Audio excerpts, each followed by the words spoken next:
Hey everyone, it's Julie. Lots of vlogs lately. I felt inspired. Today's vlog, I know I've talked about and touched on a lot, is kind of exercise and how that has kind of just been the lingering thing for me. And it's been a challenge because I'm a mover. I love to move. I love to dance. I love that's what I do. And I don't feel good if I'm not moving.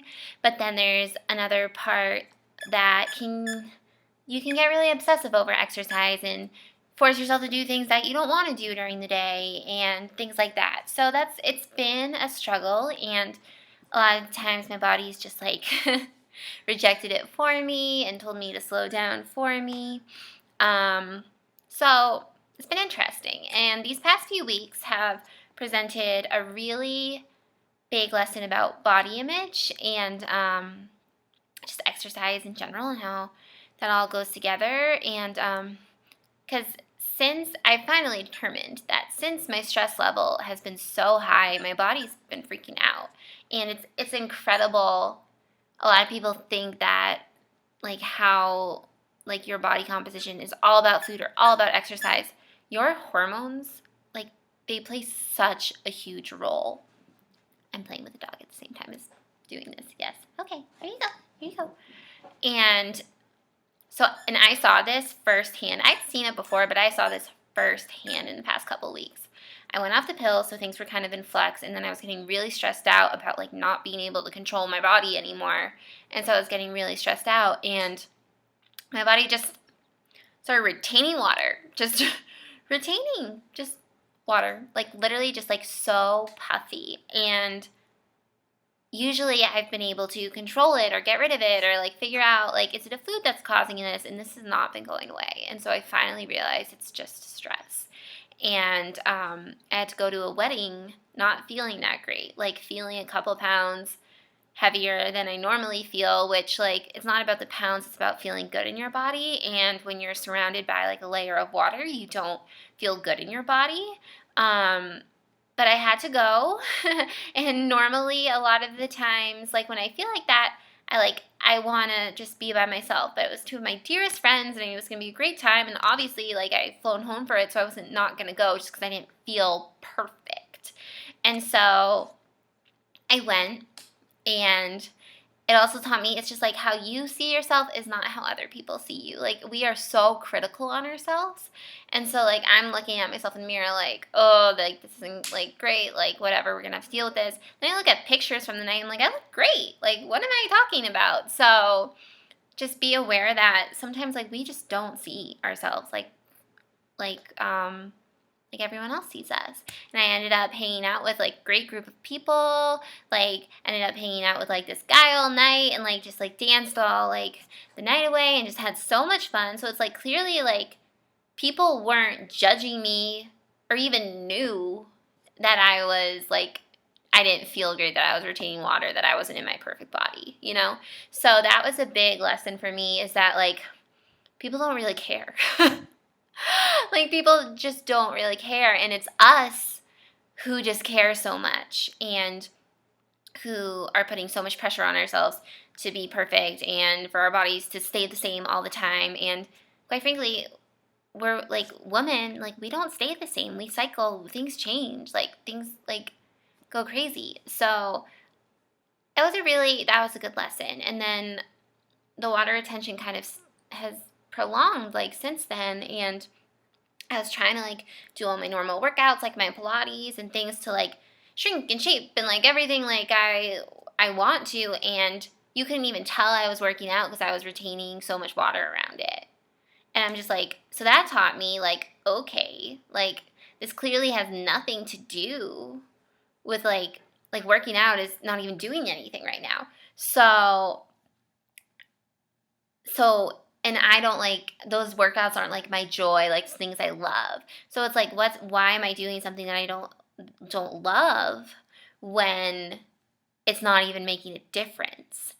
And so it was kind of a bitch slap from the universe, quite frankly. It was just stop.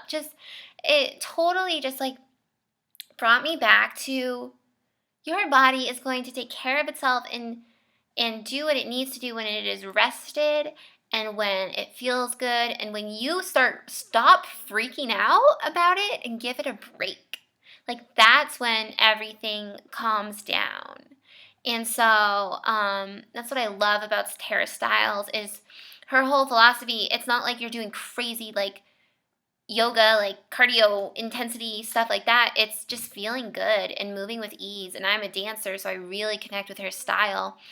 And so I kind of committed. I'm holding myself accountable by posting this video, and I expect people to comment on it and be like, "How are you doing?" and hold me accountable for it, because I'm committed to just doing what I like. Like, not to exercising out of love instead of fear. And I might have like talked about this before, and it's one of those things. It is a battle I have fought many times. And sometimes I do well and sometimes I don't. And for me, exercising out of love is doing it because it makes me feel good, because it heals my body, because it helps me to be strong and limber and flexible and just feel radiant and amazing. And especially with yoga, it's just getting in touch with my intuition and my feminine and things like that. But like exercising from a place of fear is like, oh my God, my excuse my language, my ass isn't going to be as nice if I'm not doing all these Pilates bridges and things like that. Like, that is exercising out of fear. So I go into those bridges, those like bridge exercises and things, doing it just because I want to control my body. And so by just focusing on the things I really enjoy, like yoga, like easy yoga, and dancing and walking. I love walking. Like, I think that's the message my body's been sending me, is just like, stop, slow down, get back to you, get back to what you like, and we will respond. And I did yoga this morning and already just like feel better, because I went into it not like, oh my God, this is a workout. I went into it like, let me heal myself, let me lower this stress, let me just enjoy this. And just the way, something Tara Stiles says is that the way you exercise and the way you practice is how you come across in your whole life. So if you're practicing from a place of force, and just like a place of, I need to fix myself, everything's wrong, like frantic, you're going to be frantic in the rest of your life. But if you practice from a place of ease and a place of love and just calmness, then that's what you'll carry into the rest of your life. And that's when the magic starts happening, because your body starts to slow down, relax, cooperate. You inherently make better choices around your health and things like that. So that's my commitment. So right now I think I'm going to like do a lot of yoga and then dance. I'm at this new dance studio, and I just had my first pole dancing class today, and oh my God, I cannot feel my arms. Like, they are lead, and I am so scared of what's going to happen tomorrow, because I feel like they're just going to be like, but I don't know. They're going to be so swollen and so sore, and I'm really terrified. So we'll see how my body reacts, because I mean, it was fun, and like, people there were just so nice. They're like, "Are you a dancer? Like, you have such graceful lines, like things like that." So it was like, I'm going to hear more often. These people are great. So and they have regular dance classes too, which I love. So, and I'm just doing those things because I like them, because they make me feel good, not because they're a workout. If anything, they're borderline like too intense of a workout for me right now, but I just like them. So anyway, long rant about exercise and body image, but I'll keep you updated on how my body reacts, because I really do believe that when we just give ourselves space to just be ourselves and stop controlling everything, then that's when things come together, and we won't have catastrophic like weight loss or weight gain. We'll just be where we need to be. Okay, that's a rant. I hope it makes sense. I love you all. Bye.